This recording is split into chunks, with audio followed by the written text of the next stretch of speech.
আসসালামু আলাইকুম। টাকায় ৩ টি আম ক্রয় করে টাকায় ২ টি আম বিক্রি করলে শতকরা কত লাভ বা ক্ষতি হবে? এই ধরনের ম্যাথে প্রথমত একটির ক্রয় মূল্য, একটির বিক্রয় মূল্য বের করে দেখতে হবে ক্রয় মূল্য বেশি না বিক্রয় মূল্য বেশি। মূল নিয়মের কথা বলছি।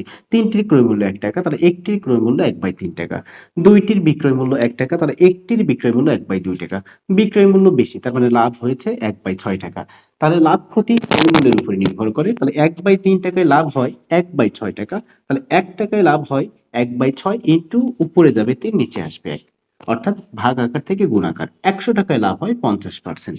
শর্টকাট সূত্রটা কিরকম? এই যে লাভ হয়েছে কয়টি? এই লাভ বা ক্ষতির সংখ্যাটা আপনি উপরে লিখবেন। তাহলে কয়টি হয়েছে? ৩ টি কিনেছেন, ২ টি বিক্রি করেছেন একই টাকায়। তাহলে আপনার লাভ ১ টা। সেই ক্ষেত্রে ১ উপরে আর নিচে যে কয়টি আপনি বিক্রি করবেন সেই বিক্রিত মূল্য অর্থাৎ বিক্রয় পণ্য, সেই বিক্রয় পণ্য ইন্টু দিবেন ১০০% মানে হচ্ছে ৫০%। এইভাবে খুব